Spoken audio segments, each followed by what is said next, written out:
Greetings and welcome to The Magnolia, the show that is dedicated to image, brand, and culture. I'm Nida Bittman Neville, your host. And welcome to fall. Yes, finally, fall, at least on the calendar, says it is here. Now, some parts of the country, the leaves are starting to change a little bit. The weather is starting to get that cool, crisp feeling. Out west, there's snow. But here in the south, it is still very hot, very humid, but it will get there as well. And we know that fall is a wonderful time. It's sort of that season of change, isn't it? Whether it's the weather changing, but it's also a chance for us to look and see, is now the time we need to make any changes getting ready for the last 3 months of the year. This is the time that people wake up for whatever reason one morning and say, oh my gosh, we only have 3 more months of the year. We have just got to get going. Well, yes, we do have to get going, but this is a wonderful time. We've had the vacations in the summer, we've had the hot summer, but now it truly is a time of change, a time to check and make sure that we are ready for the rest of the year. And so what I'd like for you to do is I want you to take at least maybe an hour to reflect on what habits, bad habits, what are some of the quirks, the bad habits that you have adopted for whatever reason. And they are limiting you, they're making you less productive, they are negatively impacting your overall image and brand, and we know we don't want that. But a lot of times those habits, those things that we start doing, and if we do them often enough, they become a habit. And sometimes we don't even see them. So that's what I say, we've got to take time and actually look at some of these. And I've made a list, and I want to share with you from my list. This is also in my blog, and so you can print these out or you can take a look at them. And maybe, of course, it will spur some more thoughts about your particular habits, because that's what we're after, right? But here are just some that I work with clients with to help eliminate. I see them on a daily basis. I'm a great body language watcher of people and just a people watcher. And things such as not returning phone calls, maybe not at all. We have a tendency now to do everything via, our text messaging and so forth.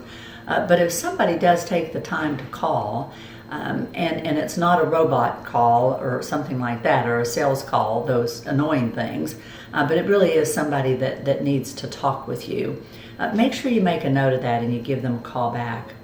Being late for meetings and appointments. Some people actually think that being late shows that they are of importance. Well, if you think about how you feel when somebody is late for a meeting, everybody is held up, people start to get irritated. Why do I show up on time and then that person doesn't? Show respect for everyone. People really like to get meetings started on time. That means we can end on time. That means we don't have to rush. And if something has happened to you along the way, a flat tire, you're caught in traffic, which is normal depending upon where you live with traffic, just simply text somebody at the meeting, whoever's managing that meeting or somebody that you know is in the meeting, and just let them know. That way they can go ahead and get started. Be considerate. Poor communications between your colleagues, your staff, your boss, your friends, your family. Really practice on communications. And what's the number one communicative skill that we all ought to practice? Listening. We were given 2 ears and only 1 mouth. And of course, this one is jealous because there's only one of them. Thank goodness we don't have 2 mouths on our face, I guess. But listen.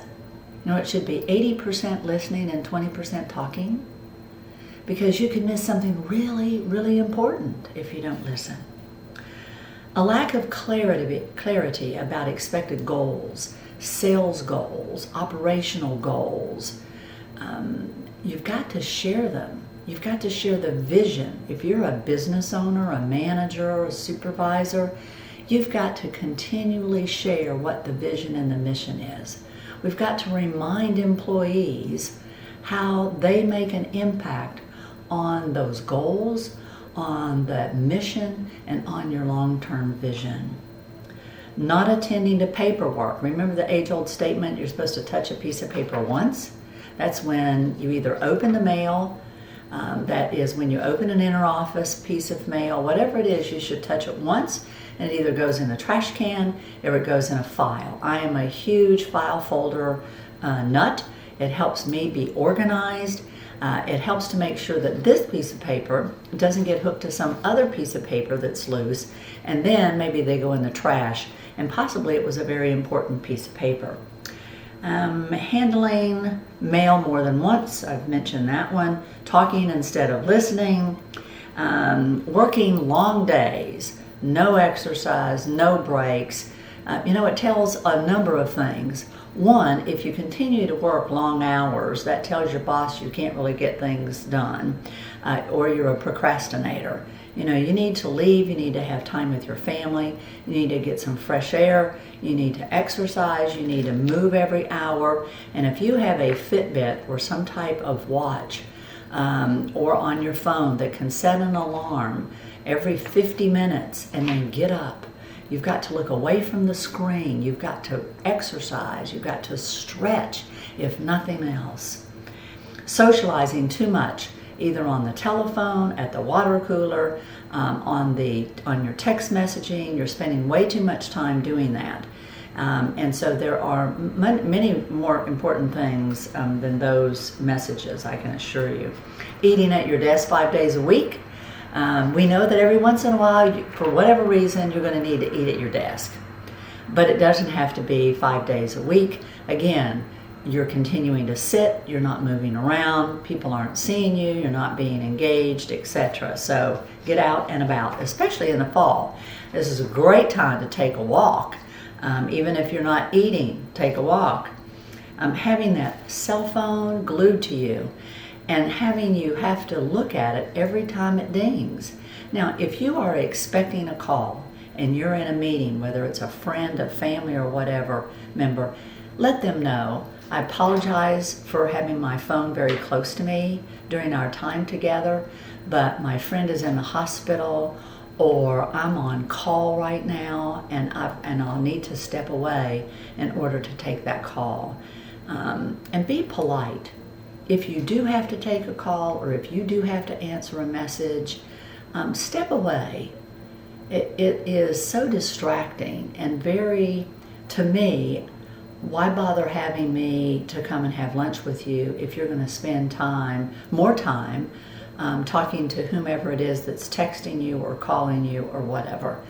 So again, be considerate. Controlling every decision that's made. When you have staff who need to try out making a decision, it may be the wrong one.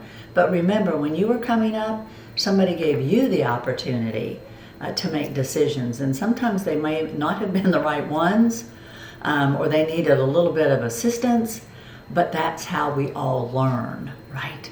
So you've got to do that. And then making reservations at the very last minute, whether it's at a restaurant, whether it's travel plans, whatever it might be, make them in a timely fashion. That just lessens the stress on you, potentially your staff, and your family, or whoever you might be going with. So get them done in advance. So check yourself. Again, take an hour and really think about you and your actions and your behaviors and your quirks and your habits. Embrace those that are extremely positive, and let's move along those that are not. Those are making you less productive, those that are impacting your image and brand negatively, then we need to get rid of those. So until next month, I wish you well. Please enjoy the beautiful fall, and we will talk again soon. Thank you so much for watching The Magnolia. I'm Nida Bittman Neville.